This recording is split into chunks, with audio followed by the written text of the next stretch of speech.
Hey guys, today I'm telling you two scary stories. To tell this story, I am a 10-year-old, but when this happened, I was around about 3.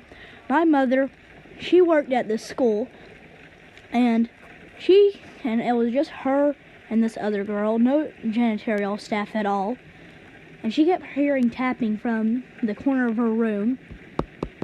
And her room was like a triangle, so she didn't think about it. But anyways, there was no janitorial staff there, and just her and her friend. But she realized she needed to go get something out of her car, so she went out to her car. It was late at night. She went out to her car, got the thing, but when she was looking, she looked up at her window, and she saw a figure standing in her window of some sort of man, and she ran in the building and started looking for her friend, and she couldn't find her. She just disappeared. The second scary story, to tell the story, I am a female. I'm 15 now, but when this happened I was around about 12. So one day my family, we wanted to go camping, so we booked a place at the most popular camping site around us. Anyways, during the day we got settled in, setting up our tents, and then during the night, after putting out our campfire, we started getting in our tents, and that's when we kept hearing the firecrackers. So after a few minutes of hearing that and a little bit of yelling, my dad got out, and then we heard more firecrackers, and then we heard yelling, specifically my dad yelling. Then we heard more firecrackers go off, and then a little bit later, my dad walked in and said, "We need to get in the car now." And we got in the car.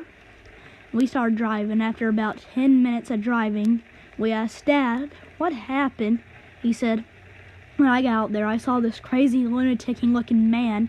He looked at me with a smile. He was holding a firecracker, and he was wearing a gun. And there was this wife and her 2 kids that looked about to be 5. And he had the gun pointing at them and with firecrackers." Dad started yelling at him, and then the man started lighting firecrackers and throwing them at my dad. But my dad, he ran over, grabbed the firecrackers and the gun, and knocked him in the head with the gun. The family was fine. They left, and then we left without even booking out. But I'm pretty sure that the people at the camping site knew what happened.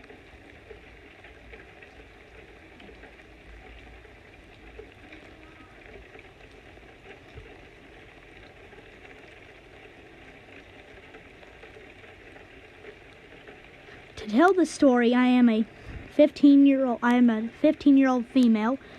Well, I'm 20. I'm a 20-year-old female, but when this happened, I was 15.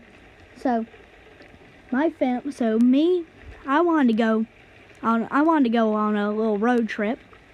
And then anyways, my 2 little brothers wanted to go. They was about 5 and 6. And I said sure they could come. Anyways, when we were driving, I decided I needed a smoking break, so I pulled over and started smoking. But then I saw this dark figure come out of the bushes. But I didn't think much of it, because people come through here all the time. But he started yelling, saying, "What are you doing out here?" And he said, "You better get out of here." And I just said, "I'm just out here just smoking." He said, "Sure you are. You better get out here before I rip your door off, your car door." My sister got in the car and started driving, but then a couple minutes later she saw this other car hightailing her, so she drove off. But then she got caught by a stoplight, and she remembers that her window was still down from earlier. And then the man jumped into her car and started attacking me. And remember, my 5-year-old brother and 6-year-old brother was witnessing all of this. I kicked the man out of the car and drove off. And to this day, I still have no idea where that man could be. To tell the story, I'm a male. I'm 18, but when this happened, I was about 16.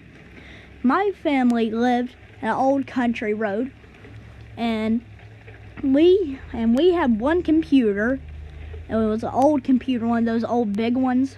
So it was big and clunky, but we could still do stuff on it. Anyways, one night when I was typing on the computer, we lived on this road with hardly any people driving. Anyways, I heard a big truck out the window, so I decided I wanted to look at it because you never see big trucks driving around here. Anyways, I looked and I saw two guys out there, and I couldn't really hear what they were saying, but I heard them say something about digging a hole. And then they pulled out two shovels and started digging. And I was just sitting there wondering, should I call the cops? Should I get my parents? Or should I go out there and stop them? Or should I just say nothing and just keep watching? And my curiosity got the best of me, and I kept watching. They pulled something out of the truck that was big, and they threw it in the hole and started burying it. Anyways, the next morning, when I woke up, I wanted to go see what it was. And anyways, when I dug it up, I saw nothing in there. It's almost like they buried it, and then went and got it. But I remember what they were digging was about the size of a human body. To tell this story, I'm 16. I am a male, but this happened when I was around about 8. So my mother was very ill, and I wanted to go to the park, and it was late at night. So I figured instead of bothering her about going to the park, I'd just sneak off real quick and go. Anyways, it was all going fine. I got at the park, and I started swinging, and I heard like sawing like a tree in the woods, but it wasn't. There was a fence covering the playground, and far off there was a wood. Anyways, I heard sawing, but it was like sawing a tree, but it wasn't. Anyways, I hollered out, "Who's out there?" It stopped. And then I yelled a couple minutes later, because it started back, I yelled, "Why are you sawing trees at night?" And then I saw a dark figure emerge from the woods, and it threw something at me, and it hit me and knocked me over. I said, "Hey, why'd you do that?" But when I caught a glimpse at what he threw at me, I took off running. He had thrown at me a human arm. But when I got home, a couple weeks later, and from then on, I realized I never saw this girl in my neighborhood named Anna.